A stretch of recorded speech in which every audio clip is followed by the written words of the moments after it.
கர்த்தருடைய நாமத்துக்கு மகிமை உண்டாவதாக. இந்த நாளிலே உங்களை பார்ப்பது ரொம்ப ரொம்ப மகிழ்ச்சி. ஏன்னா இந்த விடுமுறையில் நிறைய பேர் வெளியில் போயிருக்கிறாங்க.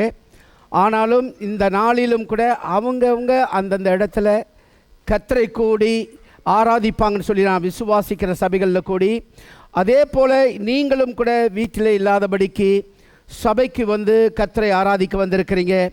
பலத்த கரங்களை தட்டி கர்த்தரை மகிமைப்படுத்துவோமா?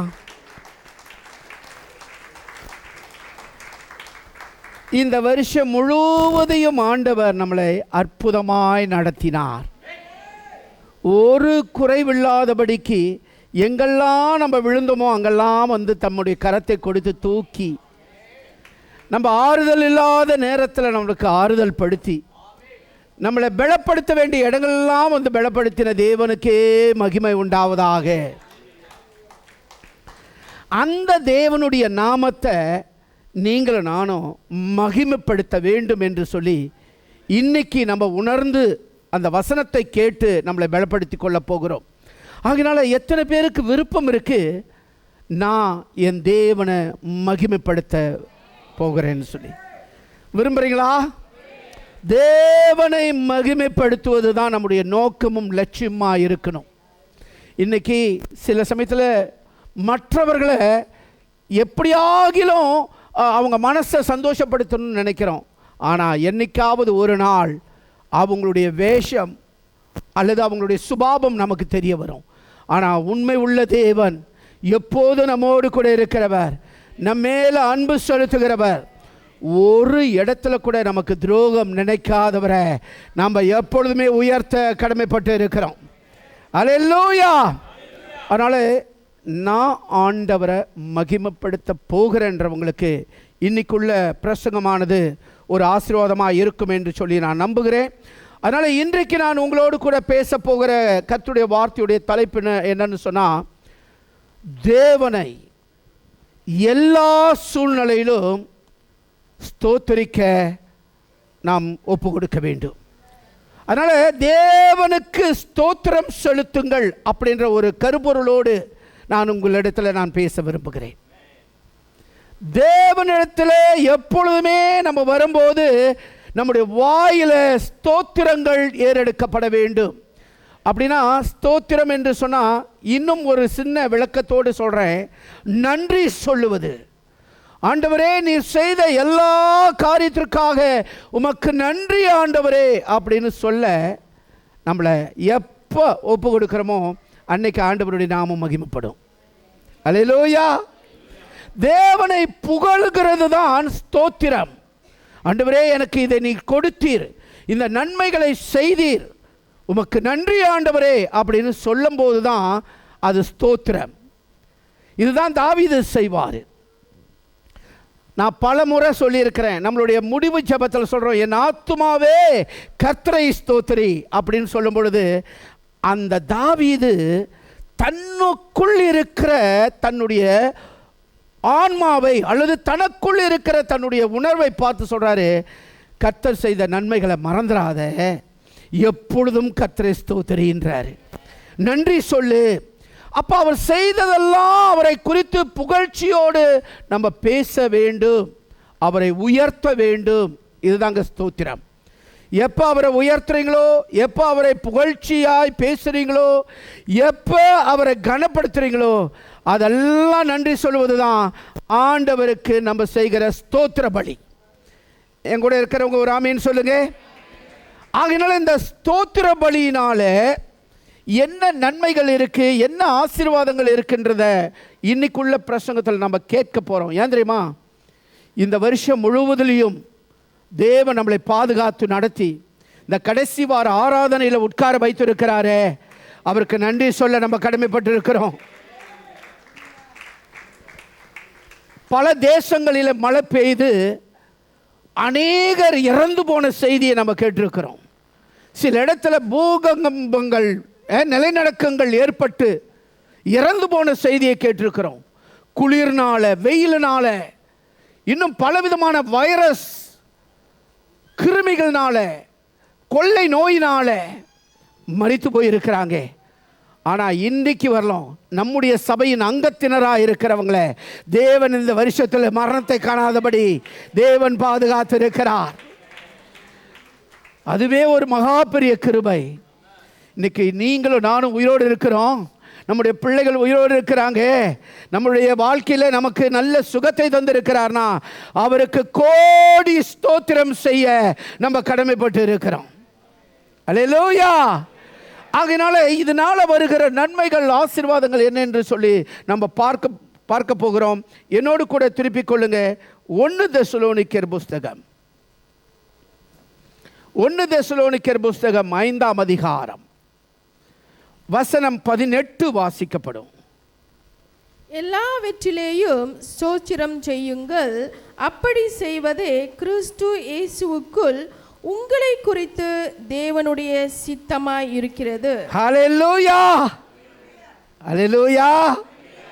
ஏன் நம்ம ஸ்தோத்திரம் செய்ய வேண்டும் என்ற ஒரு கேள்விக்கு பவுல் அழகான ஒரு பதில் சொல்றாரு. இது செய்யும் போது நம்மை குறித்து தேவனுடைய சித்தமாய் இருக்கிறது என்று சொல்லுகிறார். அப்படி செய்வது கிறிஸ்து இயேசுவுக்குள் உங்களை குறித்து, என்னை குறித்து, நம்மை குறித்து தேவனுடைய சித்தமாய் இருக்கிறது. அப்ப தேவ சித்தத்தை நீங்க நிறைவேற்றணும்னா எல்லா சூழ்நிலையிலையும் உங்கள் வாய்களிலையும் இருதயத்திலையும் உதடுகளினாலையும் கனிகளினாலையும் ஆண்டவரே உமக்கு நன்றி அப்பா, ஆண்டவரே நல்ல மனைவியை, நல்ல கணவனை, நல்ல பிள்ளைகளை, நல்ல சபையை, நல்ல உறவுகளை, நல்ல வேலைகளை, ஆண்டவரே நல்ல உடைகளை, நல்ல உணவுகளை இப்படி கொடுத்ததற்காக நன்றி ஆண்டவரே. இதை நீங்க சொல்லும்போது இதுதான் தேவனுடைய சித்தமாக இருக்கிறது நம்மை குறித்து தேவனுக்கு. அதே போல பவுல் சொல்றாரு எல்லாவற்றிலும், எல்லாவற்றிலும். இந்த எல்லாவற்றிலும் என்ற வார்த்தையை கவனிங்க. சில வேளையில் அது நமக்கு சாதகமாக இருக்கும், சில சமயம் நம்மளுக்கு பாதகமாக இருக்கும், சில சமயம் அது நமக்கு வர வேண்டியதாக இருக்கும், சில வேளை நம்ம விட்டு போக வேண்டியதாக இருக்கும். பவுல் சொல்றாரு எல்லாவற்றிலும் கர்த்தரை ஸ்தோத்திரிங்கன்றாரு. சில வேளை அது நம்முடைய அறிவுக்கு அல்லது நம்முடைய வாழ்க்கைக்கு அது ஒவ்வாததாய், அது ஏற்றுக்கொள்ள முடியாததாய் இருக்கும். ஆனாலும் தேவனுக்குன்னு ஒரு சித்தம் அதில் இருக்கும். ஒரு விசுவாசிய அவர் செய்யாத தவறுக்காக அரெஸ்ட் பண்ணி சிறைச்சாலையில் போட்டார்களாம்.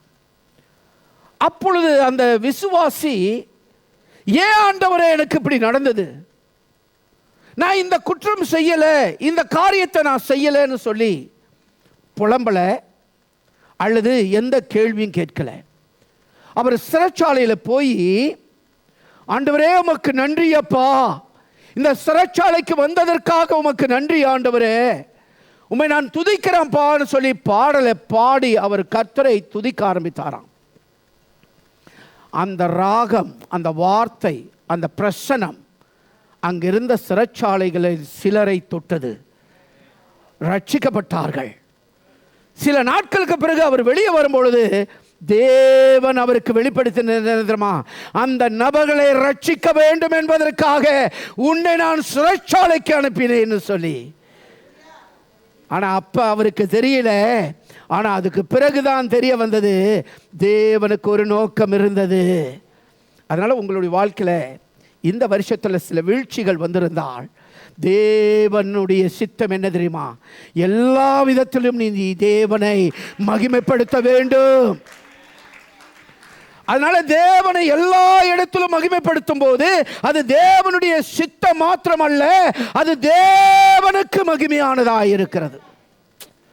தேவனுக்கு மகிமை மாத்திரமல்ல, அது உனக்கும் எனக்கும் ஆசீர்வாதமாக இருக்கிறது. சில வேளையில் சில விஷயங்கள் நமக்கு புரியாது. பிள்ளைகளுக்கு எப்படி பெற்றோர்கள் சொல்வது அவங்களுக்கு புரியாதோ அதே மாதிரி நமக்கு புரியாது. ஆனால் முடிவில் எல்லாமே இன்பமாக இருக்கும், எல்லாமே சமாதானமாக இருக்கும். நம்முடைய வாழ்க்கையில் இயேசு கிறிஸ்துவை நம்ம யோசிக்கும் போது, அவர் இந்த பூலோகத்தில் மனுஷனாய் பிறந்த அந்த நாளில் அந்த காலகட்டத்திலிருந்து அவர் சிலுவையிலே மரிக்கும் வரையிலும் எல்லா இடத்துலையும் பிதாவாகிய தேவனை அவர் ஸ்தோத்தரித்து கொண்டே இருந்தார். அவர் தாங்க நம்மளுடைய முன்னோடி, அவர் தாங்க நம்மளுடைய வழிகாட்டி. நானே வழியும் சத்திய ஜீவனுமாக இருக்கிறேன்னு சொன்னார் இல்லையா, அவர் நம்முடைய வழி.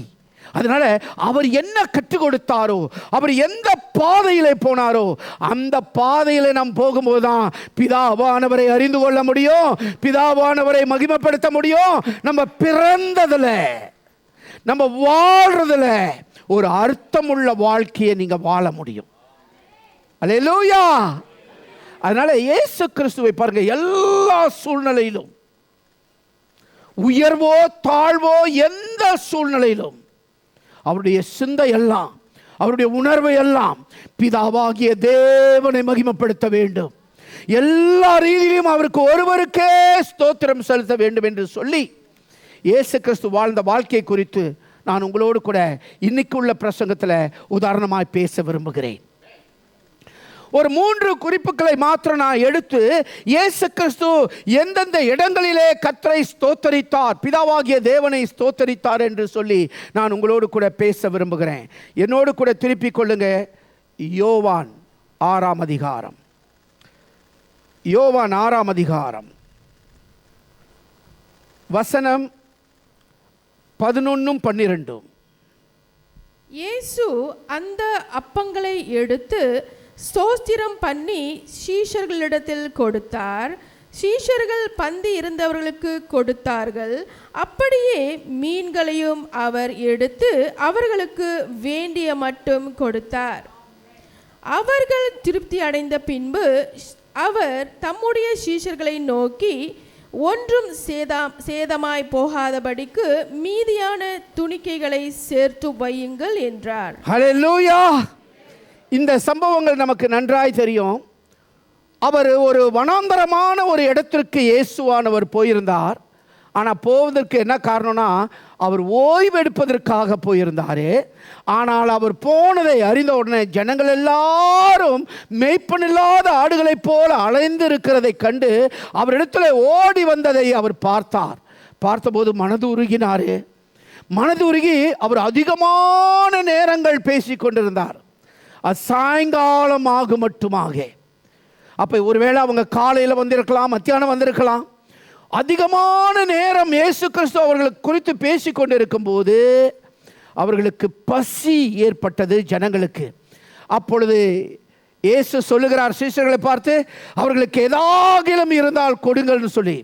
அப்போ அவங்க சொல்கிறாங்க, இங்கே வந்திருக்கிற ஜனங்களுக்கு 200 வெள்ளிக்காசுக்கு பணங்கள் அப்பங்களை வாங்கினாலும் இவர்களுக்கு போதாது, இவர்களுக்கு போதாது. அப்போ அந்த சூழ்நிலையில் அவர் கேட்டார், உங்களிடத்துல என்ன இருக்குன்னு சொல்லி. அப்போ அங்கே இருந்த ஒரு சிறு பையனிடத்துல 5 அப்பங்களும் 2 மீனும் இருந்ததாம். அல்லேலூயா, அல்லேலூயா. அவன் எந்த நோக்கத்திற்காக அந்த பையன் கையில் அப்பமும் மீனும் அவருடைய பெற்றோர்கள் கொடுத்தார்கள்னு எனக்கு தெரியாது. ஒருவேளை அவன் ஆடு மேய்ப்பவனாக இருக்கலாம், அல்லது வேறு ஒரு காரியத்திற்கு வந்தவனாக இருக்கலாம். ஆனால் அவன் கையில் இருந்ததை சீஷர்கள் அறிந்தபோது அந்த சிறு பையன் அந்த பொருளை கொண்டு வந்து, அந்த அப்பங்களையும் மீன்களையும் கொண்டு வந்து இயேசுவினுடைய சமூகத்தில் கொண்டு வந்து வைக்கிறதை பார்க்கிறோம். கொஞ்சம் தான் அப்பம், கொஞ்சம் தான் மீன். ஆனால் அது 5000 பேருக்கு அறிவுபூர்வமாய் அது எந்த விதத்திலும் பொருந்தாது, பத்தாது.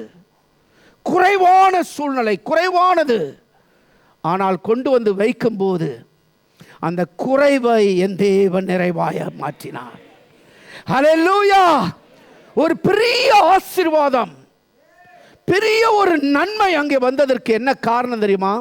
இயேசு கிறிஸ்து தனக்கு பேருக்காகவும் புகழுக்காகவும் அங்கே செய்யவில்லை. வசனம் சொல்லுகிறபடி பார்த்தீங்கன்னா, இயேசு அந்த அப்பங்களை எடுத்து ஸ்தோத்திரம் பண்ணி, கைகளை தட்டி கர்த்தரை துதிப்போமா? கொஞ்சமாயிருந்தாலும் அதை எடுத்து முதலாவது அதை நீங்கள் ஸ்தோத்திரம் பண்ணும்போது அற்புதங்கள் நடக்கும். கர்த்தர் மகிமையாய் செயல்படுவார். அந்த சின்ன பையன் தன்னுடையதுன்னு சுயநலமாய் வைத்திருந்தா இன்னைக்கு அந்த வேத பகுதியே இருந்திருக்காது. அவன் தன்னுடையதை கொண்டு வந்து சுயநலமாக எடுக்காமல் தேவனுடைய சமூகத்தில் வைத்தது போல உங்கள் வாழ்க்கையும் சரி, உங்களுக்கு வருகிற சம்பாதியமும் சரி, கர்த்தருக்கு உண்மையாய் தசம பாகங்களை செலுத்தி காணிக்கைகளை செலுத்தும் போது கர்த்தர் அந்த குறைவை நிறைவாக மாற்றுவார். அல்லேலூயா. இயேசு கிறிஸ்து அதை எடுத்து முதலாவது பிதாவாகிய தேவனுக்கு ஸ்தோத்திரம் செலுத்தினார், நன்றி செலுத்தினார். உங்களுக்கு வருகிற சம்பாதித்தை எடுத்து முதலாவது ஆண்டவர் சமூகத்தில் நன்றி சொல்கிறீங்களா?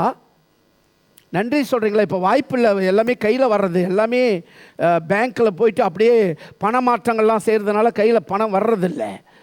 ஆனாலும் உங்களுக்கு தெரியும் இன்னைக்கு இவ்வளவு வந்திருக்கு, இவ்வளவு போயிருக்குன்னு.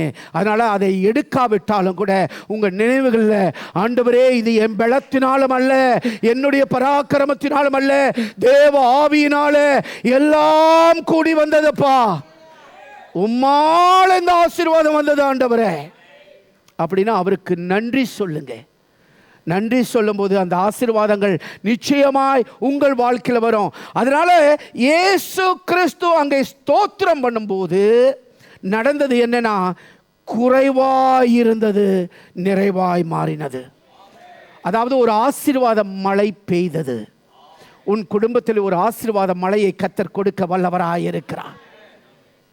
அந்த நிறைவுகளை கர்த்தர் கொடுக்கும்போது வசனம் சொல்லுகிறபடி நீங்கள் வாசிக்கும் போது அந்த அந்த அப்பங்களை எடுத்து ஸ்தோத்திரம் பண்ணி சீஷர்களிடத்தில் கொடுத்தார். சீஷர்கள் பந்தியில் இருக்கிறவர்களுக்கு கொடுத்தார்கள். அப்படியே மீன்களையும் அவர் எடுத்து அவர்களுக்கு வேண்டிய மட்டும், அல்லேலூயா, வேண்டிய மட்டும் கொடுத்தார். போதும் போதும் போதும் என்று சொல்லுகிற அளவுக்கு கர்த்தர் அதை நிறைவாய் மாற்றினார். அதனால் அவர்கள் திருப்தி அடைந்த பின்பு அவர் தம்முடைய சீஷர்களை நோக்கி ஒன்றும் சேதமாய் போகாதபடி, என் கூட இருக்கிறவங்க ஒரு ஆமீன் சொல்லுங்க. உனக்கு சம்பாதியங்கள் வரும்பொழுது அதை சேதப்படுத்தாத, வீண் செலவு செய்யாத, அலட்சியமாய் செய்யாத. அது தேவனுக்கு, இயேசு கிறிஸ்துவுக்கு அது விருப்பமில்லாதது. அவருடைய ஒழுக்கத்தை பாருங்க. நம்ம அவருடைய அடிச்சுவடை பின்பற்றுகிறோம். அவர் முதலாவது அதை ஸ்தோத்திரம் பண்றாரு. என்னத்துக்குன்னா, பிதாவினிடத்தில் ஆண்டவரே இது உம்மால வந்தது. அப்ப அதை சேதப்படுத்தினா நாம் பிதாவாகிய தேவனுடைய கிரியைகளை சேதப்படுத்துறோம். அதனால உங்களுக்கு கிடைத்ததை கருமிதனமாக இருக்கணும்னு நான் சொல்ல வரல. ஆனால் சரியான விதத்தில் திட்டங்கள் வகுத்து சரியான காரியங்களை செய்ய வேண்டும் என்றுதான் வேதம் நமக்கு போதிக்கிறது. பட்ஜெட் பண்ண சொல்ல ஆண்டவர் சொல்ல, ஒருவனுக்கு ஒரு அப்பத்தை கொடு, மீனை கொஞ்சம் கிள்ளி கொடு, அப்படி இல்லை. திருப்தியாக மட்டும் அவங்க சாப்பிட்டார்கள். திருப்தியாக மட்டும் அவர்கள் சாப்பிட்டு அதுக்கு பிறகு சேதம் வராதபடிக்கு மீதியான துணிக்கைகளை சேர்த்து வையுங்கள் என்றார். கட்டளையிடுறாரு, சேர்த்து வையுங்கள், சேர்த்து வையுங்கள். வருகிற 2026 வருஷம் ஒரு சேர்க்கிற வருஷமாக தேவன் நம்முடைய பண்டசாலைகளை, நம்முடைய களஞ்சியங்களை ஆசீர்வதிக்கிற வருஷமாக கர்த்தர் மாற்றுவாராக.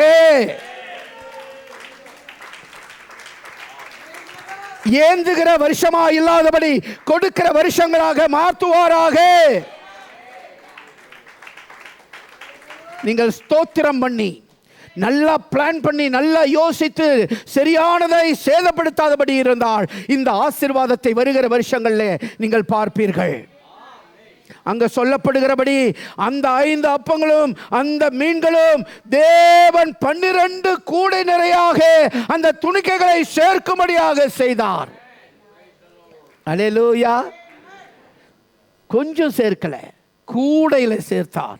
அதுவும் 12 கூடை என்று சொல்லும்போது எவ்வளவு ஆசீர்வாதம். அதனால நீங்கள் ஸ்தோத்திரித்து ஜெபிக்கும் போது, நன்றி சொல்லி ஜெபிக்கும் போது உன் குறைவுகளை என் தேவன் நிறைவாக்குவார். இது முதல் காரியம். விளங்கிருச்சா? ஏன் நீங்கள் ஸ்தோத்திரம் பண்ணோன்னு? அதனால் தயவு செஞ்சு உங்கள் மங்கள சாப்பாடு வரும்போது ஆண்டவருக்கு ஸ்தோத்திரம் சொல்லுங்கள், சாப்பாட்டுக்கு ஸ்தோத்திரம் சொல்லுங்கள். அப்படி ஒரு வேளை ஸ்தோத்திரம் செய்ய தவறிட்டோம்னா, ஆண்டவருக்கு நன்றி சொல்ல தவறிட்டோம்னா நம்ம நன்றியற்றவர்களாக இருந்துருவோம். இன்றைக்கி எத்தனை பேருக்கு தெரியுங்களா சாப்பாடு வச்சும் சாப்பிட முடியல? காரணம், இது பார்த்தா சுகருன்றாங்க, இது பார்த்தா ப்ரெஷருன்றாங்க, இது பார்த்தா அதுன்றாங்க, இது பார்த்தா இது என்னென்னமோ சொல்கிறாங்க. சரி ஒன்றும் இல்லை, திடகாரமாக இருக்கிறேன்னு சொல்லிட்டு நல்லா சாப்பிட்டோம்னா பிடிங்கிக்கிட்டு அடிக்குது. ஹாஸ்பிட்டலுக்கு போனால் வைரஸ்ன்றான், அங்கே ஒரு 4 நாள் ஊசியை குத்தி உட்கார வச்சிட்றான். அப்போ சாப்பாட்லேயே எவ்வளோ விஷம், அந்த விஷத்துல இருந்தெல்லாம் கர்த்தர் நம்மளை பாதுகாக்கிறாரே. உழைக்க பலம் கொடுத்தாரே, சேர்க்க பணம் கொடுத்தாரே, வாங்கி சாப்பிடுவதற்கு கிருபை தந்தாரே, அவருக்கு நன்றி சொல்லுங்க, நன்றி சொல்லுங்க. காஞ்ச மாடு கம்பு தட்டல் விழுந்த மாதிரி பட்டுன்னு விழுந்துடாதீங்க. மங்களை பார்த்த உடனே அப்படியே விழுந்துட வேண்டாம், கர்த்தரை துதிங்க. இயேசு கிறிஸ்து பாருங்க, அந்த கொஞ்சத்தை பார்த்த உடனே சோர்ந்து போகல. உங்ககிட்ட கொஞ்சம் வருமானம் வந்த உடனே சோர்ந்து போயிடாதீங்க. கர்த்தரை துதிங்க, தேவனை துதிங்க, ஸ்தோத்திரம் பண்ணுங்க. அந்த குறைவை என் தேவன் நிறைவாக்குவார். சரிபாத்துவே விதவையானவள், ஏழை விதவையானவள், அவளுடைய குறைவான மாவையும் எண்ணெயும் கர்த்தர் நிறைவாக்கினது போல உங்க வாழ்க்கையில மழை பெய்யும் மட்டுமாக உங்களை ஆசீர்வதிக்கிற தேவன் உங்களோடு கூட இருக்கிறார். ஆனா ஒரு கண்டிஷன், ஒரு காரியம், சேதப்படுத்தாதீங்க. அது முக்கியமான வார்த்தையாய் உணர்ந்து கொள்ளுங்கள். இரண்டாவது காரியம், எந்த இடத்துல இயேசு கிறிஸ்து அப்படி ஒரு தேவனை மகிமைப்படுத்தும்படியாக ஸ்தோத்தரித்தார்னா, என்னோடு கூட திருப்பிக் கொள்ளுங்க. யோவான் 11ஆம் அதிகாரம் வசனம் 41. அப்பொழுது மரித்தவன் வைக்கப்பட்ட இடத்திலிருந்து கல்லை எடுத்து போட்டார்கள். இயேசு தம்முடைய கண்களை ஏறெடுத்து, பிதாவே, நீர் எனக்கு செவி கொடுத்தபடியினால் உம்மை ஸ்தோத்திரிக்கிறேன். ஹல்லேலூயா. வாசிச்சீங்களா அந்த வேத பகுதியை? இந்த சம்பவம் நமக்கு தெரியும். லாசரு மரித்து விட்டார், 4 நாள் ஆயிற்று. அப்பொழுது அங்கே நடந்த சம்பவங்களை நீங்கள் கவனித்து பார்த்தீங்கன்னு சொன்னால், வசனம் சொல்கிறது, அப்பொழுது மரித்து வைக்கப்பட்ட இடத்தில் இருக்கிற அந்த கல்லை அவர்கள் எடுத்து போடும்படியாக இயேசு சொல்லுகிறாரு. அந்த இடங்களிலே ஒரு அற்புதம் நடக்கிறது, அங்கே ஒரு அதிசயம் நடக்கிறது. காரணம், என் தேவனாகிய இயேசு கிறிஸ்து பிதாவாகிய தேவனை ஸ்தோத்திரித்தபடியினாலே. அங்கிருந்த மரியாளுக்கும் மார்த்தாளுக்கும் கூடியிருந்த யூதர்களுக்கும் விசுவாசம் இல்லை. ஆனால் விசுவாசம் இல்லைனாலும் கூட இயேசு கிறிஸ்து ஸ்தோத்திரித்தபடியினால என் பிதாவாகிய தேவன் அங்கே அற்புதங்களை செய்தார், அற்புதங்களை செய்தார்.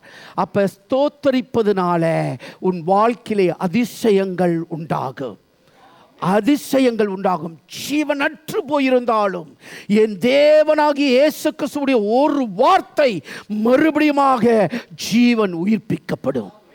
விசுவாசிக்கிறவங்க ஆமென் சொல்லுங்க. ஹல்லேலூயா. அந்த கல்லை புறம்ப தள்ள வேண்டிய கடமை உனக்கு இருக்கிறது.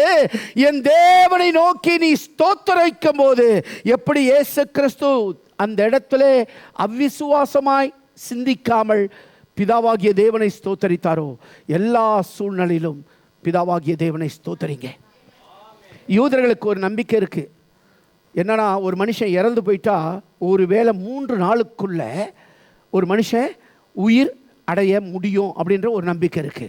ஆனால் இந்த இடத்துல அந்த நம்பிக்கையெல்லாம் தாண்டி 4வது நாள் ஆயிற்றுன்னு சொல்லி வேதத்தில் வாசிக்கிறோம். அதே மாதிரி உங்கள் வாழ்க்கையில் எல்லாம் முடிஞ்சிருச்சு, இதுக்கு பிறகு ஒரு வாய்ப்பே கிடையாதுன்னு நீ சொல்ற பத்தியா, அங்கதான் ஆண்டவர் ஒரு துவக்கத்தை வைத்திருக்கிறார். ஹல்லேலூயா.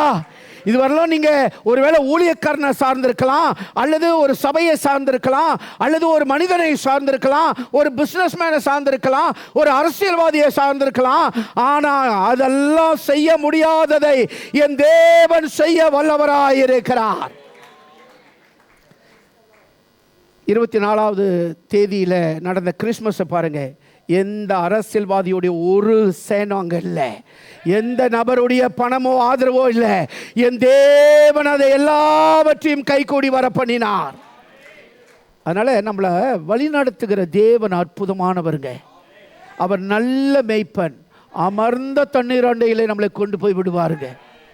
நீங்க போக வேண்டாம், அவரே கொண்டு போய் விடுவார், அவரே நடத்துவார்.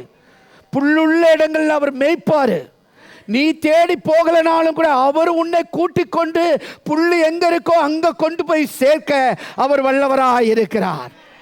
அதனால உங்க வாழ்க்கையில அற்புதங்களும் ஆச்சரியமான அதிசயங்களும் நடக்கணும்னா எப்படி இயேசு கிறிஸ்து பிதாவாகிய தேவனை ஸ்தோத்தரித்து மரித்து போன அந்த லாசருடைய வீட்டில், சந்தோஷத்தை இழந்த அந்த லாசருடைய வீட்டில், மன நிம்மதியை இழந்த அந்த லாசருவின் வீட்டில் தேவன் மறுபடியுமாக, அல்லேலூயா, அறையும் குறையுமா இல்லை, பூரண சுகத்தோடு 4 நாளாக உள் சரீரங்களும் வெளிப்பாகங்களும் அழுகி போன எல்லாவற்றையும் 100 அல்ல 1000 மடங்கு பரிபூரணமாய் சுகம் தந்தது போல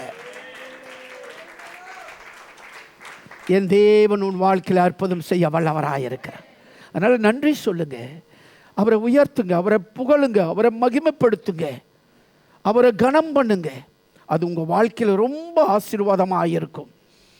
3வது இடம், இயேசு கிறிஸ்துவுடைய வாழ்க்கையில் ஸ்தோத்தரித்து சொன்ன 3வது இடத்தை குறித்து நான் உங்களோடு கூட பேச விரும்புகிறேன். என்னோடு கூட திருப்பிக் கொள்ளுங்க. லூக்கா 22ஆம் அதிகாரம், லூக்கா 22 வசனம் 19. பின்பு அவர் அப்பத்தை எடுத்து ஸ்தோத்திரம் பண்ணி அதை பிட்டு அவர்களுக்கு கொடுத்து, இது உங்களுக்காக கொடுக்கப்படுகிற என்னுடைய சரீரமாய் இருக்கிறது, என்னை நினைவு கூறும்படி இதை செய்யுங்கள் என்றார். ஹல்லேலூயா. இங்கேயும் அப்பத்தை பற்றி சொல்லப்படுது, ஆனால் சம்பவம் வேற. இந்த சம்பவத்தை பார்த்தீங்கன்னு சொன்னால் இயேசு கிறிஸ்துவுடைய கடைசி பந்தி. அப்படின்னா எதை குறிக்கிறது? இயேசு கிறிஸ்துவுடைய வாழ்க்கையிலே, இந்த பூமியிலே வாழ்ந்த வாழ்க்கையிலே பாடுகளையும் உபத்திரவத்தையும் சந்திக்கப்பட போகிற உச்சகட்டம் அவருக்கு தெரிஞ்சிருச்சு. கூட இருந்தவன் முத்தமிட்டு காத்தி கொடுக்க போகிறான், கூட இருந்தவர்கள் என்னை விட்டு ஓட போறாங்க, அண்டா சராசரங்களையும் படைத்த நான் கன்னத்தில் அறையப்பட்டவனா, காரி உமிழப்பட்டவனா, இன்னும் தலையிலே கொட்டப்பட்டவனாக, சரீரம் முழுவதும் ரத்தம் வடிய வடிய அந்த கொல்கொதா மலையிலே ஏறி போக வேண்டிய ஒரு நிலை வந்துவிட்டது என்று எல்லாமே அவர் அறிந்திருந்தபடினாள். இந்த மாதிரி இருந்தால் மன உளைச்சல் எப்படி இருக்கும்? அவர் 100க்கு 100 மனுஷனாய் பிறந்தார் இல்லையா? உங்களைப் போலவே தான், என்னைப் போலவே தான் அவருடைய உணர்வு இருந்திருக்கும். எப்படி இருக்கும்? நானாக இருந்தால் அந்த சமயத்தில் எப்படி ஒரு தடுமாற்றத்துக்குள்ளே போயிருப்பேன். போன முறை 24ஆம் தேதி நடந்த நிகழ்ச்சியில் ஆப்ரஹாம் எம்சியாக இருந்தார். வந்தோடனே கொஞ்சம் லேசாக தடுமாறினார். பார்த்தீங்களா?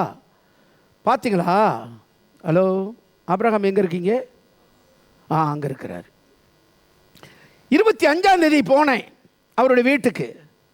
அப்போ அவர் சொன்னார், என்னுடைய கடை சம்பந்தமான ஒரு பிரச்சனை, அதை பற்றி யோசிச்சுக்கிட்டு இருந்தேன். ஸோ அந்த தடுமாற்றத்தினால தான் அங்கே கொஞ்சம் தப்பு நடந்துருச்சு. அப்போ பாருங்கள், ஒரு சின்ன விஷயம் வரும்பொழுது மற்ற சந்தோஷத்தெல்லாம் அப்படியே தடுமாற செய்து, விழ செய்து, அப்படியே ஸ்ட்ராங்காக நின்று பேச முடியாத நிலையை உருவாக்குது. இது நேச்சுரல், எல்லா மனுஷனுக்குள்ளும் இருக்கக்கூடிய ஒன்று, எல்லா மனுஷனுக்குள்ளையும். அப்போ இயேசு கிறிஸ்து 100% இந்த பூமியில் வாழ்ந்திருக்கும் போது அவருக்கு எல்லா காரியமும் அவருடைய கண்ணுக்கு முன்பதாக தெரிய போகிறது. இதுதான் முடிவின் நாள் என்று சொல்லி, நான் விசாரிக்கப்படுகக்கூடிய நாள் என்று சொல்லி, நான் அரண்மனையில் போய் ஒரு கைதியாக 39 அடி பட வேண்டிய நாள் என்று சொல்லி தெரிய வரும்போது எப்படி இருந்திருக்கும் அந்த கடைசி பந்தி. ஆனாலும் அவர் எப்படி செய்தாராம்? பின்பு அவர் அப்பத்தை எடுத்து ஸ்தோத்திரம் பண்ணி அதை பிட்டு அவர்களுக்கு கொடுத்து, இது உங்களுக்காக கொடுக்கப்படுகிற என்னுடைய சரீரமாயிருக்கிறது, என்னை நினைவு கூறும்படி இதை செய்யுங்கள். அந்த அப்பத்தை எடுக்கும்போது அவருடைய பாடியாக அவர் பார்க்கிறாரு. அதை பிடும்போது இப்படிதான் என் நிலை ஆக போகுதுன்னு தெரியுது. ஆனால் அந்த காரியத்தை அவர் செய்வதற்கு முன்பதாக அவர் எடுத்து அதை ஸ்தோத்திரம் பண்ணினாராம். ஆண்டவரே, இந்த அப்பம் என்பது என் வாழ்க்கை, என் சரீரம், ஆனால் இது உமக்கு படைக்கிறேன்ப்பா. என் பாடுகள், என் உபத்திரவங்கள் எல்லாமே உமக்கு மகிமையாக இருந்தால் அது போதும் ஆண்டவரே. அல்லேலூயா. சில வேளை நமக்கு உயர்வு வரும்போது அப்படியே ஒரு தினவட்டா வந்து நிற்போம் ஒரு இடத்துல. அதே வீழ்ச்சி வரும்பொழுது கூனி குறுகி அவமானத்தில், வெட்கத்தில் தலை குனிஞ்சு நிற்போம். சில சமயம் மறைஞ்சிடுவோம். எல்லாராலையும் அழிக்கப்படும்படியாக சூழ்நிலை வரும்போது ஒதுங்கிடுவோம், ஓரங்கட்டும் பற்றுவோம். தனிமைகள் இதெல்லாம் நம்ம சந்திப்போம். எது சொன்னாலும் வேறு மாதிரியாகவே நமக்கு புரியும். சில சமயம் அவங்க பார்க்கும்போது நார்மலாக தான் சிரிச்சிருப்பாங்க, ஆனால் அது நமக்கு அப்படியே என்ன தோணும்னா நம்மளை வெட்கப்படுத்துகிறாங்கன்னு தோணும். அவங்க பார்வை குற்றமாப்படும், அவங்க சிரிக்கிறது குற்றமாப்படும், அவங்க பேசுறது குற்றமாப்படும். ஏன்னா நம்ம மனசு அப்படி, நம்ம சூழ்நிலை அப்படி. ஆனால் அந்த சூழ்நிலையிலையும் இயேசு கிறிஸ்து பட்ட ஒரு சிந்தையோடு இல்லாதபடி அப்படியே ஸ்தோத்திரம் பண்றாரு. அப்பத்தை எடுத்து ஸ்தோத்திரம் பண்றாரு. அந்த இடத்துல கர்த்தர் அப்படி ஸ்தோத்திரம் பண்ணினபடினால்தான் கடைசி வரையிலும் தேவ பலத்தோடு கூட எல்லாம் முடிந்தது என்று சொல்லி சிலுவையிலே அவர் வெற்றி சிறந்தார். அல்லேலூயா. அப்ப வெற்றி சிறந்ததற்கு காரணம் அவருடைய சித்தத்தை நிறைவேற்றணும் இல்லை, அவருடைய வாழ்க்கையை தேவனாகிய பிதாவினிடத்தில் அர்ப்பணித்ததுனால. பிதாவின் சித்தம் மாத்திரம் நிறைவேற்றணும்னு சொல்லி வெறும் பிரசங்கத்தில் பண்ணலை, அல்லது லைஃப்பில் சந்தோஷமாக இருக்கும்போது ஓஹோ ஆஹான்னு இயேசுவை பேசி கொண்டிருக்கும் போது சொல்லலை. அப்பையும் சொன்னார். அவர் உச்சக்கட்டத்தில் உயரத்தில் இருக்கும்போதும் சொன்னார், என் பிதாவின் சித்தத்தின் செய்ய தான் நான் வந்திருக்கிறேன்னு சொல்லி. சிலுவையிலும் சொல்றாரு, என் சித்தத்தின்படி அல்ல. அந்த அந்த அந்த பிரேயர்ல சொல்றாரு, என் சித்தத்தின்படி அல்ல, உங்களுடைய சித்தத்தின்படி ஆக கடவுது. அப்ப அவருடைய லைஃபை பாருங்க, உயர்விலையும் சரி தாழ்விலையும் சரி எல்லா இடத்திலும் பிதாவின் சித்தம் செய்ய வேண்டும் என்று சொல்லி. அப்படி இருக்கும்போது பிரியமானவர்களே, நம்முடைய வாழ்க்கையில் நாம் சொன்னது போல எத்தனையோ ஆபத்திலிருந்து கர்த்தர் நம்மை பாதுகாத்திருக்கிறார். சில ஆபத்து நம்மளுடைய அறிவுக்கு எட்டாது தெரியுமா? சில வேளையில் ஏதோ ஒரு கார் வரும், தெரியாது அந்த இடத்துல தான் ஆக்சிடென்ட் நடக்க போகுதுன்னு. ஆனால் அதுக்கு முன்ன ஏதாவது ஒரு பிரச்சனையில் அல்லது ஏதோ ஒரு காரணத்தினால அந்த இடம் தடைப்பட்டு போக முடியாமல் ஆயிருக்கும். ஆனால் நமக்கு உடனே கோபம் வந்திருக்கும், ஓ இதனால தான் அப்படின்னு சொல்லி ஒரு பெரிய சண்டை பண்ணுவோம். ஆனால் போயிருந்தா அந்த ஆக்சிடெண்ட்டில் நம்ம இறந்துருப்போம். ஆனால் அதெல்லாம் நமக்கு கண்ணுக்கு தெரியல. கண்ணுக்கு தெரியாதனால எல்லாமே குறையாகவே நினைக்கும் போது தேவன் மேலே ஒரு சலிப்பு வருது. எல்லாமே குறையாகவே பார்க்குறோம். ஆனால் அந்த ஆபத்திலிருந்து தேவன் நம்மளை பாதுகாத்திருக்கிறார். கொள்ளை நோயிலிருந்து கர்த்தர் நம்மளை பாதுகாத்திருக்கிறார். எத்தனையோ விதமான விபத்துக்கள் எல்லாத்திலிருந்தும் கர்த்தர் உன் போக்கிலும் உன் வரத்திலும் இதன் முதற்கொண்டு என்றென்றும் காப்பார்னு சொன்ன அந்த 121ஆம் சங்கீதத்தில் சொல்லப்பட்டிருக்கிற அந்த வார்த்தையின்படி நம்மளை காத்திருக்கிறார். உன்னதமானவரின் மறைவில் இருக்கிறவன் சர்வ வல்லவருடைய நிழலை தங்குவான்னு சொல்லி அவருடைய மறைவில் இருக்கிறோம். நம்ம நிழலில் தங்கி கொண்டு இருக்கிறோம். தேவன் நம்மளை அடைக்கலமும் பாதுகாப்புமாய் வைத்திருக்கிறார். ஹல்லேலூயா. அப்ப நம்ம எவ்வளவு நன்றி சொல்ல கடமைப்பட்டிருக்கிறோம். சினிமா பாட்டு பாடிதான் உனக்கு ஆறுதல் வரும் அப்படின்னா அந்த ஆறுதல் உண்மையானது இல்லைங்க. அந்த நேரத்தில் உங்கள் இருதயத்தில் கூட ஆண்டவரே உமக்கு நன்றி அப்பா, உன் வாயை திறந்து சொல்லலைனாலும் உன் இருதயத்தில் எப்பொழுதும் ஆண்டவருக்கு நன்றி உணர்வோடு இருந்து பாரு. அதாங்க பிதாவானவர் தேவனுக்கு மகிமை. அதுதாங்க மகிமை. நீங்கள் கொடுக்க வேண்டிய உயர்வு கனம் அதுதாங்க. ஏன் தெரியுமா? நம்ம சொன்னது போல நல்ல உடையை கொடுத்திருக்கிறார். இன்னைக்கு எத்தனையோ பேர் ஒரு நிமிஷத்துல ஒரு செகண்ட்ல வீதியில் வந்திருக்கிறாங்க.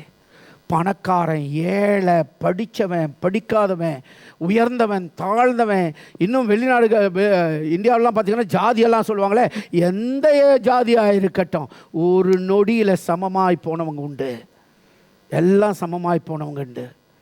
ஆனால் தேவன் உங்களை கண்மணி போல பாதுகாத்திருக்கிறார். ஹல்லேலூயா. கோடி நன்றி சொல்லக்கூடாதா? கோடி நன்றி சொல்லக்கூடாதா? ஹல்லேலூயா. நன்றி உள்ளவர்களாயிருப்போம். அதே நேரத்தில் நமக்கு நல்ல வேலைகளை கொடுத்திருந்தபடினாலே, நம்முடைய சம்பாதிக்கக்கூடிய பலனை கொடுத்திருக்கிறபடினாலே நம்ம குடும்பம் சாப்பிட்டு வாழ தேவ கிருபை இருக்கிறது. அந்த சந்தோஷத்தை தேவன் நிறைவாக்குவார். உங்கள் வாழ்க்கையில் இன்னும் சந்தோஷம் நிறைவாகணும்னா உங்கள் வாழ்க்கையில் எது நடந்தாலும் கர்த்தரை ஸ்தோத்திரிங்க, கர்த்தரை ஸ்தோத்திரிங்க. உங்க வாழ்க்கையில சமாதானம் வேணும்னா நீங்க கர்த்தரை ஸ்தோத்திரிங்க. உங்க வாழ்க்கையில சுகமும் ஆசீர்வாதமும் வேணும்னா கர்த்தரை ஸ்தோத்திரிங்க. இதெல்லாம் கொடுப்பேன்னு பைபிளில் சொல்லப்பட்டிருக்கு. சந்தோஷம், சமாதானம், சுகம், ஆசீர்வாதம் எல்லாமே. ஆனால் இதெல்லாம் இல்லைனாலும் கூட என் பிதா மகிமைப்படுறாரு, என் பிதாவுடைய நாமம் மகிமைப்படுதே, அதுக்காக இரவும் பகலும் நம் கர்த்தரை துதிக்க கடமைப்பட்டு இருக்க வேண்டும். இது வரும், அப்புறம் போயிடும். ஆனா நம்ம விட்டு என்றென்றும் விலகாதவர் நம்மோடு கூட இருக்கிறாரே, அவரை மகிமைப்படுத்துவது நம்முடைய கடமைங்க. அதுதான் சித்தமாம். அவர் நம்ம மேல் வைத்திருக்கிற சித்தம். வேதம் அப்படிதான் சொல்லுது, சித்தம். அந்த சித்தத்தை இந்த 2025ஆம் ஆண்டில் கடைசி வார செய்தியில் நம்ம விளங்கி கொண்டோம். இதை ஏன் இந்த வார்த்தையை கர்த்தர் உங்களுக்கு கொடுத்தார் என்று எனக்கு தெரியாது. ஒருவேளை 2026 உங்களை ஆயத்தப்படுத்துகிறார், உங்களை ஆயத்தப்படுத்துகிறார். அவருடைய சித்தத்தை நிறைவேற்றுவதற்கு, அவரை மகிமைப்படுத்துவதற்கு, நீ பாத்திரம் உள்ளவனாக மாறுவதற்காக கர்த்தர் உன்னை ஆயத்தப்படுத்தி கொண்டிருக்கிறார். அர்ப்பணிப்போமா? ஒப்பு கொடுப்போமா? உங்க வாழ்க்கையில எது நடந்தாலும், எது உங்க வாழ்க்கையில அனுமதித்தாலும் எல்லா விதத்திலும் என் தேவனை மகிமைப்படுத்துவேன்னு சொல்லி அந்த உணர்வோடு கூட நாம் இருக்கிற இடத்துல எழும்பி நிற்போமா? ஹல்லேலூயா. இருக்கிற இடத்துல அப்படியே எழும்பி நிற்போமா? ஹல்லேலூயா. நன்றி ராஜா, நன்றி ராஜா, நன்றி இயேசுவே, நன்றி இயேசுவே. ஒரு காரியத்திற்காக மாத்திரம் சொல்லிட்டு நம்மளை ஒப்பு கொடுப்போமா? ஒரு ஏழை விதவையானவள் வெறும் ஒரு வெள்ளி நாணயத்தை மாத்திரம் தன் கையில் வைத்திருந்தாள். ஒரு நாள் அந்த பணத்தை சாப்பிட்டு, அந்த பணத்துடைய பொருட்களை கொண்டு நான் சாப்பிட்டு என் ஜீவன் போனாலும் பரவாயில்லைன்னு சொல்லி காத்திருந்த சமயத்தில் திடீர்னு ஒரு சம்பவம். அந்த ஒரு வெள்ளி நாணயம் களவானது, திருடு போனது. அவள் அதை பார்த்தபோது, அந்த பசியிலையும் அந்த சூழ்நிலையிலையும் பார்த்தபோது அவள் அழல, பதறல. உடனே அவள் தேவனை நோக்கி துதிக்க ஆரம்பித்தாளாம். இதுவரையிலும் என்னை போஷித்து வழிநடத்தின தேவனுக்கு தெரியும், இன்றைக்கு இந்த பொருள் காணா போயிருக்கிறான், எதையாகிலும் ஒரு காரியத்தை கர்த்தர் வைத்திருக்கிறார் அப்படின்னு சொல்லி கர்த்தரை ஸ்தோத்திரித்தாளாம். அதே போல அவளுடைய விசுவாசத்தின்படி தேவன் அவளை கனம் பண்ணினார். அவளுக்கு அறியாத நபர்களை கொண்டு வந்து அவளுக்கு வேண்டிய உணவையும் அவளுக்கு வேண்டிய வேலையும் கிடைக்கும்படி செய்தாராம்.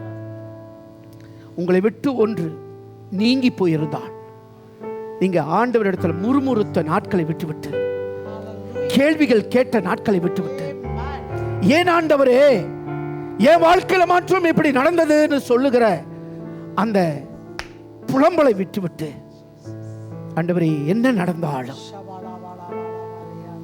எந்த சூழ்நிலை ஆனாலும், எல்லாவற்றிலும் உம்மை மகிமைப்படுத்தும் ஆண்டவரேன்னு சொல்லி கர்த்தரை துதிப்போமா? அப்படியே ஒப்பு கொடுங்க.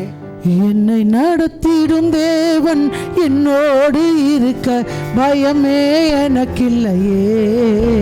நான் நம்பிடும் தேவன் துருகமாயிருப்பது கலக்கமே எனக்கில்லையே. என்னை நடத்திடும் தேவன் என்னோடு இருக்க பயமே எனக்கில்லையே. நான் நம்பிடும் தேவன் துருகமாயிருப்பது கலக்கமே எனக்கில்லையே. ஓ பயமில்லை, பயமில்லை, பயமில்லையே. நம் சார்பில் கர்த்தரும் பயமில்லையே. பயமில்லை, பயமில்லையே. நமக்காக யுத்தம் செய்யும் பயமில்லையே. நன்றி ராஜா. ஜீசஸ். சிறுகுட்டமே நீ பயப்படாதே, கர்த்தர் என்றும் துணை நிற்கின்றார். சிறுகுட்டமே நீ பயப்படாதே, கர்த்தர் என்றும் நம் துணை நிற்கிறார். எதிரிகள் வெள்ளம் போல் எதிராக வந்தார், ஆவியானவர் கொடியேற்றுவார். எதிரிகள் வெள்ளம் போல் எதிராக வந்தார், ஆவியானவர் கொடியேற்றுவார். பயமில்லை, பயமில்லையே. நம் சார்பில் கர்த்தர் பயமில்லையே. பயமில்லை, பயமில்லையே. நமக்காக யுத்தம் செய்யும் பயமில்லையே. ஹalleluya. Oh hallelujah. பாதைகள் எங்கும் தடை கற்களோ, தமது மட்டும் பதிலானதோ. பாதைகள் எங்கும் தடை கற்களோ, தமது மட்டும் பதிலானதோ. நேர்வழியாய் நம்மை நடத்திடும் தேவன் நிச்சயம் நடத்தும் பயமில்லையே. நேர்வழியாய் நம்மை நடத்திடும் தேவன் நிச்சயம் நடத்துவார் பயமில்லையே. ஓ பயமில்லை, பயமில்லையே. நம் சார்பில் கர்த்தர் பயமில்லையே. பயமில்லையே. நமக்காக யுத்தம் செய்யும் பயமில்லையே. ஹalleluya, ஹalleluya. ராஜா. ஆமென். தீனதை நீ யோசிக்காதே, பூர்வமானதை சிந்திக்காதே. தீனதை நீ யோசிக்காதே, பூர்வமானதை சிந்திக்காதே. மேலானதை நீ சுதந்தரிக்க வேறொன்று செய்வா பயமில்லையே. மேலானதை நீ சுதந்தரிக்க வேறொன்று செய்வா பயமில்லை. பயமில்லையே. நம் சார்பில் கர்த்தர் பயமில்லையே. பயமில்லையே. நமக்காக யுத்தம் செய் பயமில்லையே. நடத்திடும் தேவன் என்னோடு இருக்க பயமே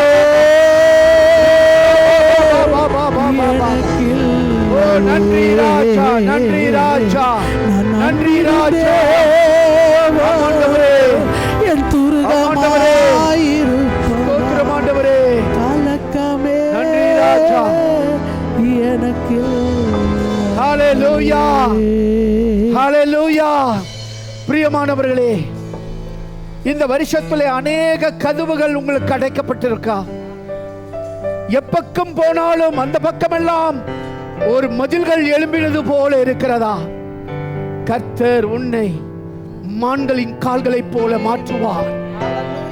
உங்களுக்கு பூட்டப்பட்டு இருக்கிற கதவுகள் ஆயிரங்கள் இருந்தாலும் கர்த்தர் புதிய கதவுகளை உங்களுக்கு திறந்து விடுவார். பயப்படாத. நீ சிறு கூட்டம் போல இருந்தாலும், உன்னுடைய பலம் குறுகினதா இருந்தாலும், அந்த சிறு பையன் எப்படி விசுவாசத்தோடு கொண்டு வந்து அவனுடையதை கொண்டு வந்து காணிக்கையாய் செலுத்தினானோ அதே போல உன் வாழ்க்கையை செலுத்து, உன் வாழ்க்கையை அர்ப்பணி. என் தேவன் பலத்த காரியங்களை செய்வார். என் தேவன் அதிசயமானவர், என் தேவன் அற்புதமானவர். எந்த இடத்திலிருந்து என் தாகம் தீர்க்கப்படுமோ என்று சொல்லி ஏங்கி நின்ற ஒரு துளி தண்ணீருக்காக ஏங்கி நின்ற நாட்கள் இருக்கலாம். ஆண்டவர் புதிய ஆறுகளை உண்டாக்கி தேவன் உன்னை வறண்ட இடத்துல இருக்கிற உன்னை செழிப்பான தேசமாக, செழிப்பான இடமாக கர்த்தர் உன்னை மாற்றுவார். அல்லேலூயா. அர்ப்பணிப்போமா? விசுவாசத்தோடு ஒரு முடிவெடுப்போமா? ஆண்டவரே, உம்மை ஸ்தோத்தரிப்பேன் அப்பா, உம்மை நான் துதிப்பேன் ஆண்டவரே, உம்மை நான் ஆராதிப்பேன் ஆண்டவரே. எந்த சூழ்நிலையிலும் ஷாத்ராக், மேஷாக், ஆபேத்நேகோ அந்த பொற்சலைகளை பணிந்து கொள்ளாதது போல நானும் இந்த உலகத்தினுடைய விக்கிரங்களை பணிந்து கொள்வதில்லை. உம்மை ஒருவரையே ஆராதிப்பேன் சொல்லி நம் வாழ்க்கையை அர்ப்பணிப்போமா? அப்படியே நம்மளை ஒப்பு கொடுப்போமா? அல்லேலூயா. என் காலை மான் காலாய் மாற்றி மாற்றி மதிலை தாண்ட செய்தி. அல்லேலூயா. என் காலை மான் காலாய் மாற்றி மாற்றி மதிலை தாண்ட செய்தி. என்னை நீர் பலப்படுத்தி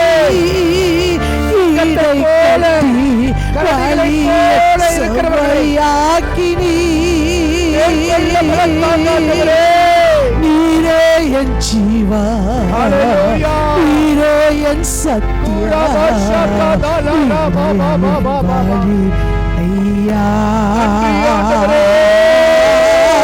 நீரே என் ஜீவா, நீரே என் சத்யா, நீரே வலியா. உம்மையே நம்பி உள்ளோமே யேசையா, நம்பி உள்ளோமே. உம்மையே நம்பி உள்ளோமே யேசையா, சொல்லுங்க. நம்பி உள்ளோமே.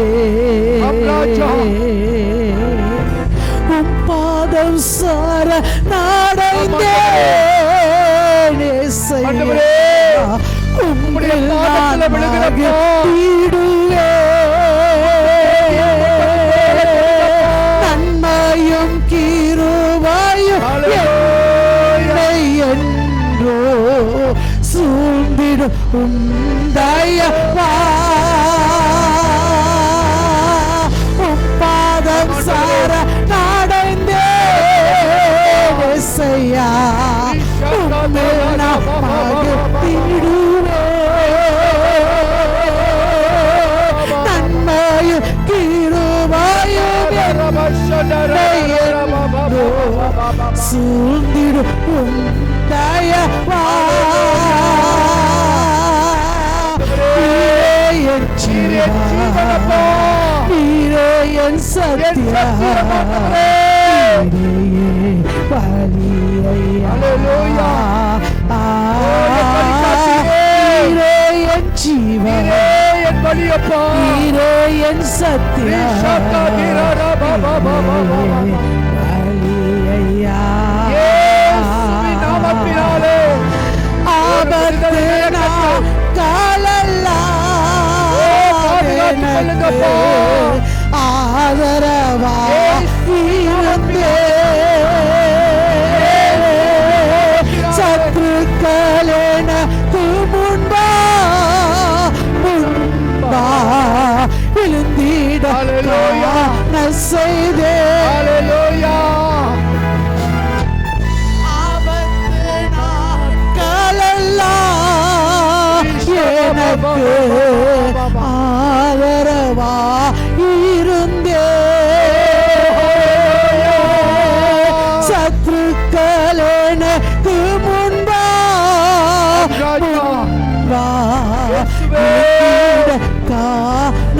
செய்தே நீரே என் ஜீவன் நீரே என் சத்தியம் அபிஷேகத்தினால நிரப்புங்க. உம்முடைய கிருபையினால நிரப்புங்க. நீரே என் எல்லா ஜீவன் குழப்பங்களும் மாறட்டும். நீரே என் எல்லா கவலைகளும் நீக்கி போடுங்க. அற்புதம் செய்க ராஜா, அற்புதம் செய்க ஆண்டவரே. உம்மாயே ரிஷலலலலபா, ரிஷபலபரபலபலபலபா, ரிஷபலபரியந்தரபலபரியந்தரபா, ரிக்கதலரபலபலபரியந்தரபா. கண்ணீரை துடையும் ஆண்டவரே, கண்ணீரை துடைத்து விடுங்கப்பா. எல்லா கண்ணீரும் ஆண்டவரே இந்த நாளோடு ஒளிந்து போகட்டும். எல்லா துக்கங்களும் எல்லா வேதனைகளும் இந்த நாளிலே ஒரு தீர்வாகட்டும். ஒரு புதிய நாளை, புதிய சூரியனை உதிக்கப்படுகிறவரே. ரிஷகதலரபரியந்தே, ரிஷபலபரியந்தரபலபா. ஹalleluya.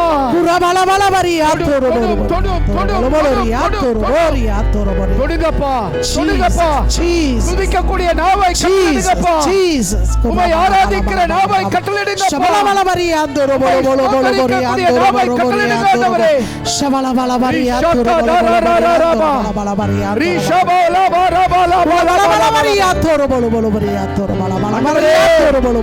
உங்களுடைய பண்டசாலைகளை ஆசீர்வதிங்க.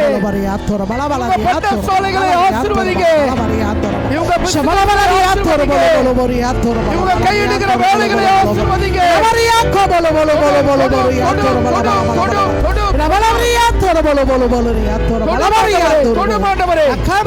வறுமைகள் நீங்கட்டும். வறுமையின் கட்டுகள் உடையட்டும். வறுமையின் பிசாசு இன்று தோற்று போகட்டும். இன்று தோற்று போகட்டும். நாங்கள் உம்மை துதிப்போம் ஆண்டவரே. நாங்கள் உம்மை துதிப்போம் ஆண்டவரே. நாங்கள் உம்மை துதிப்போம் ஆண்டவரே. நன்றி ராஜா, நன்றி ராஜா. எந்த சூழ்நிலையாய் இருந்தாலும், எந்த சூழ்நிலையாய் இருந்தாலும் நன்றி ராஜா, நன்றி ராஜா, நன்றி ராஜா, நன்றி ராஜா, நன்றி ராஜா, நன்றி அப்பா, நன்றி ராஜா. நன்றியோடு உம்மை நாங்கள் துதிக்கிறோம். நன்றி அப்பா. ஆண்டவரே, எங்க வாழ்க்கையில எத்தனையோ சூழ்நிலையில உம்மை மறந்து நின்ற நாட்கள் உண்டு ராஜா. உம்மை துதிக்காமல் இருந்த நாட்கள் உண்டு ஆண்டவரே. ஹalleluya.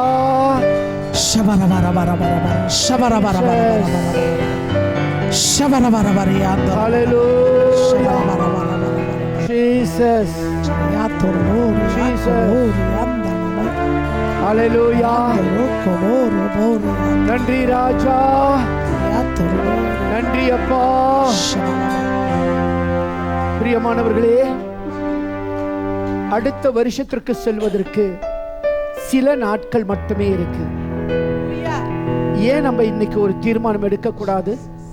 அடுத்த வருஷத்துல நான் இப்படிதான் இருக்க போகிறேன் ஆண்டவருக்குள்ள.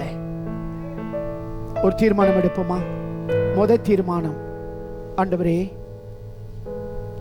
எல்லா சூழ்நிலையிலும் உம்மை நான் ஸ்தோத்தரிப்பேன்.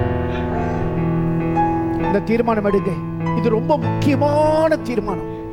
இதுதான் உங்கள் வாழ்க்கையை செழிப்பாக தேவனோடு இணைக்கக்கூடிய ஒரு முக்கியமான தீர்மானம்.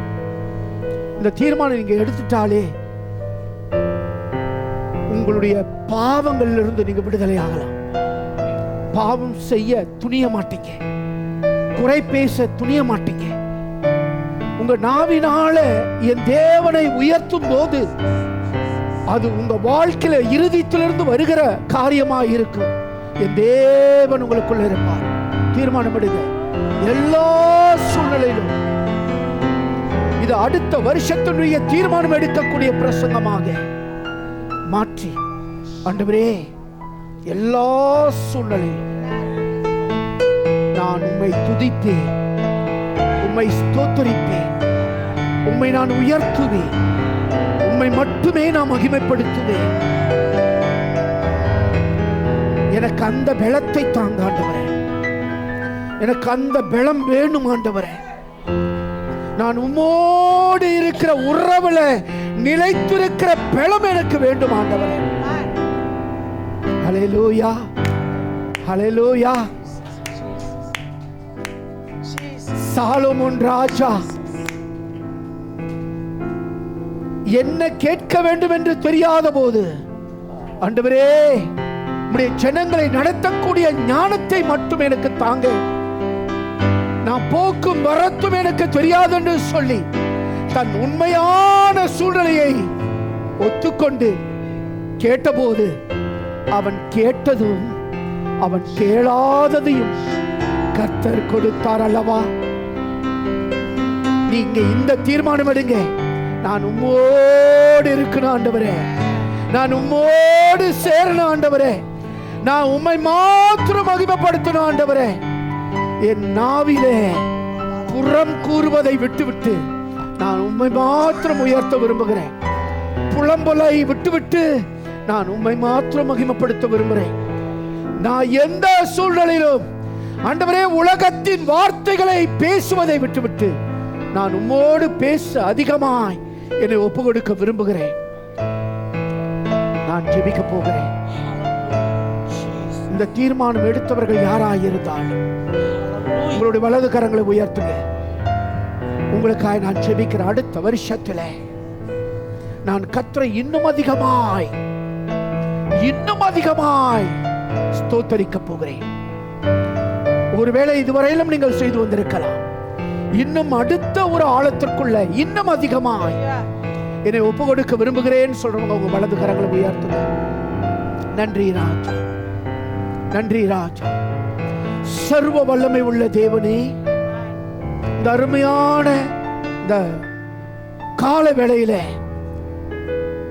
இந்த டிசம்பர் கடைசி வாரத்தில் நாங்கள் தீர்மானம் எடுத்து கரங்களை உயர்த்தி ஆண்டவரே ஒப்பு கொடுத்து கொண்டிருக்கிற ஒவ்வொரு நபரையும் உம்முடைய அன்பின் கரத்தினாலே தொட்டு ஆசீர்வதித்து அவருடைய நாவினால உம்மை உயர்த்த தீர்மானம் எடுத்திருக்கிறார்கள். அவர்களுடைய முழு இருதயத்தோடு, முழு ஆவியோடு, முழு மனதோடு, முழு பலத்தோடு இந்த நாவினாலே உம்மை ஸ்தோத்தரிக்க ஒப்பு கொடுத்திருக்கிறாங்க. அந்த அபிஷேக மழை இந்த நேரத்தில் பெய்வதாக. இந்த நாளிலிருந்து ஆண்டவரே அவருடைய ஆவி, ஆத்துமா, சரீரத்தை நீங்க குற்றமற்ற சரீரமாய் பாதுகாத்து ஆசீர்வதித்து நீர் மகிமைப்பட வேண்டும் என்று இவர்களை பிரதிஷ்டப்படுகிறேன், எங்களை பிரதிஷ்டப்படுகிறேன். இயேசு கிறிஸ்துவின் நாமத்தில் ஜெபித்து வேண்டிக் கொள்கிறோம் ஜீவனுள்ள நல்ல பிதாவே, ஆமென். என் ஆத்துமாவே கர்த்தரை ஸ்தோத்திரி, என் முழு உள்ளமே அவருடைய பரிசுத்த நாமத்தை ஸ்தோத்திரி. என் ஆத்துமாவே கர்த்தரை ஸ்தோத்திரி, கர்த்தர் செய்த சகல உபகாரங்களை மறவாதே. ஆமென், ஆமென். நம்முடைய கர்த்தராகிய இயேசு கிறிஸ்துவின் கிருபையும் தேவனுடைய அன்பும் பரிசுத்த ஆவியானவருடைய அன்யோன்ய ஐக்கியமும் இன்றும் என்றும் சதா காலங்களிலும் இங்க வந்திருக்கிற அனைவரோடும் கூட எப்பொழுதும் இருப்பதாக. ஆமென், ஆமென், ஆமென். Praise the Lord, praise the Lord. கர்த்தர்